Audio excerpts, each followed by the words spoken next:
শতাধিক মোটরসাইকেলের শোভাযাত্রায় স্বাগত জানানো হলো জামায়াত নেতা সাইয়দ আহমেদকে। ৩.৫ বছর পর ফিরে পেলেন ইউনিয়ন পরিষদ চেয়ারম্যান পদ। আদালতের হস্তক্ষেপে ফের নিজের পদ ফিরে পাওয়ায় এমনই জমকালো অভ্যর্থনা পেলেন নোয়াখালী জেলা জামায়াতের নায়েবে আমির মাওলানা সাইয়দ আহমেদ। বিজয়ীর বেশে ১৫ মে বিকেলে নোয়াখালীর সোনাইমুড়ি এলাকায় প্রবেশ করেন। তাকে বরণ করতে সেখানে শতাধিক মোটরসাইকেল নিয়ে অপেক্ষা করছিলেন স্থানীয় নেতাকর্মীরা। সাইয়দ আহমেদকে নিয়েই প্রায় ২ ঘন্টা ধরে পুরো ইউনিয়ন ঘুরে বেড়ায় ওই মোটর শোভাযাত্রা। এ সময় তিনি সাধারণ মানুষ ও সমর্থকদের সঙ্গে কুশল বিনিময় করেন। অনেক সমর্থককে আবেগে আপ্লুত হয়ে পড়তেও দেখা যায়। তার এই বিজয় নিয়ে এলাকায় ব্যাপক উৎসাহ উদ্দীপনার সৃষ্টি হয়েছে।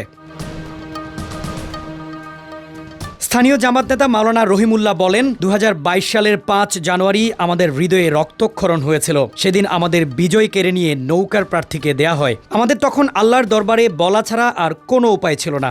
আজ আমরা মহা আনন্দিত এবং খুশি। আল্লাহর কাছে শুকরিয়ার ভাষা আমাদের নেই। যারা অন্যায়ভাবে বিজয় ছিনিয়ে নিয়েছে তারা আজ এলাকা ছাড়া।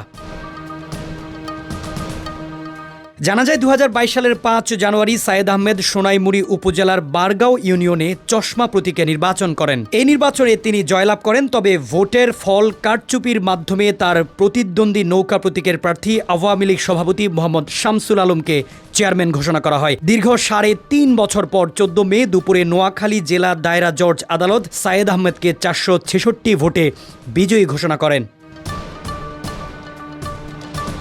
সাইয়দ আহমেদের ছেলে অ্যাডভোকেট সাইফুল ইসলাম ফরহাদ বলেন, নৌকার প্রার্থীর ভরাডুবি ঠেকাতে পেশি শক্তির মাধ্যমে আমার বাবাকে মাত্র ১১ ভোটে হারিয়ে দেওয়া হয়েছিল। আজ আদালত আমার বাবাকে বৈধ চেয়ারম্যান হিসেবে ঘোষণা দিয়েছেন।